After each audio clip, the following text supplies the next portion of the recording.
Bienvenue sur Sign, le podcast qui décrypte la tech et la finance sans prise de tête. Abonne-toi, branche tes écouteurs et reste branché. Bonjour et bienvenue. Aujourd'hui, on aborde un sujet clé, le choix d'une plateforme de dématérialisation partenaire, une PDP. Oui, bonjour. Ces fameuses PDP qui vont gérer la facturation électronique obligatoire. Exactement. Mais comme le dit notre guide source, c'est pas juste une question technique ou de conformité, hein. Non, loin de là. C'est une vraie décision stratégique pour l'entreprise. Tout à fait. Alors, on va explorer ensemble la méthode en 3 étapes qu'il propose pour faire le meilleur choix. Prêt?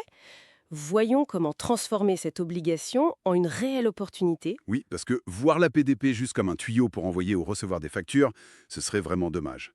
C'est une occasion unique de repenser sa gestion. et d'optimiser pas mal de choses, j'imagine. Exactement.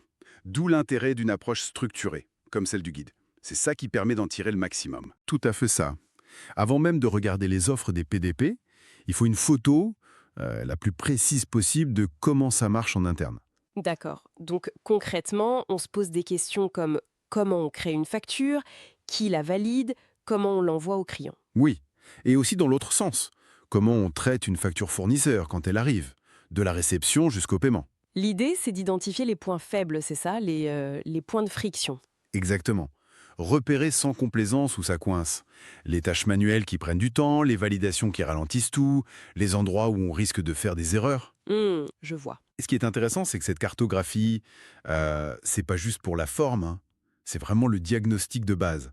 Ah oui, Souvent, ça fait ressortir des inefficacités qu'on ne voyait même plus. Des lenteurs qui étaient devenues la norme, quoi. d'accord. Et le guide insiste sur le fait qu'il faut regarder la réalité du terrain, pas juste le processus idéal sur le papier. Tout à fait. C'est cette réalité qui va définir les besoins précis auxquels la future PDP devra répondre, pas la théorie. Logique. Une fois qu'on a cette clarté, on passe à l'étape 2, identifier les fonctionnalités à valeur ajoutée. Voilà. Et c'est là qu'on sort de la simple contrainte pour aller vers l'opportunité. Alors, le guide nous dit d'évaluer plusieurs choses. Par exemple, est-ce qu'il y a un outil de facturation simple intégré? Ça, c'est peut-être utile pour les TPE-PME qui sont encore sur Excel. Oui, tout à fait. Ou le modèle économique. Est-ce que c'est un abonnement fixe ou un coût qui varie selon le nombre de factures? C'est pas neutre. Non, c'est sûr. Et puis, l'intégration. Comment la plateforme va discuter avec les logiciels qu'on a déjà? Le RP, par exemple? Ah, ça c'est crucial. L'intégration avec l'ERP, le système de gestion centrale, c'est fondamental pour éviter de tout ressaisir. On imagine le gain de temps. Et est-ce qu'elle peut évoluer si l'entreprise grandit? Question essentielle aussi, l'évolutivité. Mais au-delà de ça, il y a un potentiel stratégique assez fort dans le suivi que la plateforme peut offrir. C'est-à-dire? Le suivi des créances clients, par exemple, voir d'un coup d'œil qui a payé, qui est en retard, et pouvoir relancer facilement au bon moment. Et côté fournisseur, pareil, j'imagine, pour prévoir les sorties d'argent? Exactement.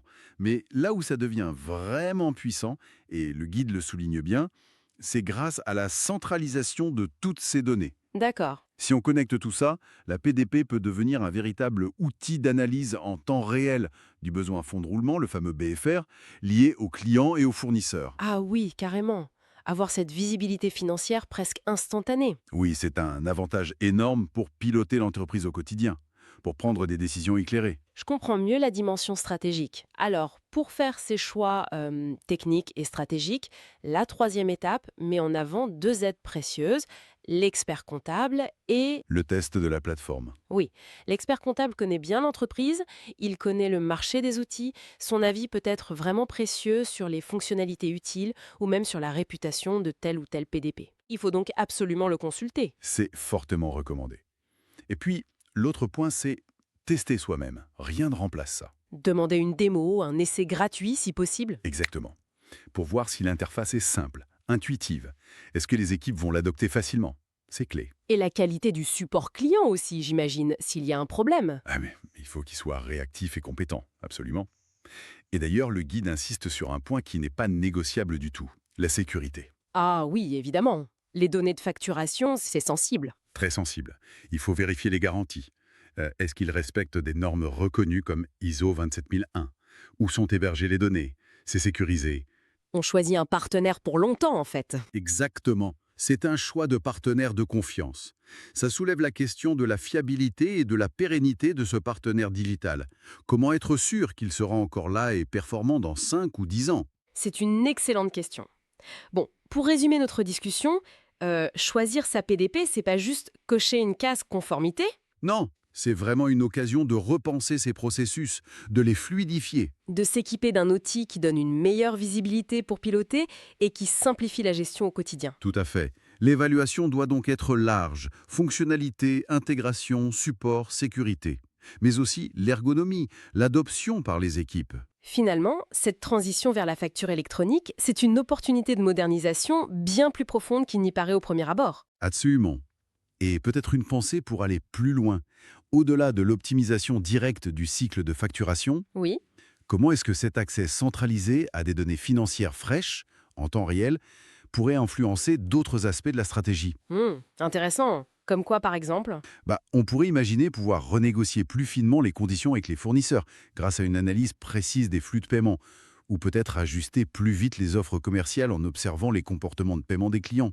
La donnée de facturation devient alors un levier stratégique beaucoup plus large, quoi. Une piste de réflexion très pertinente pour conclure. Merci beaucoup pour cet éclairage. Merci à vous.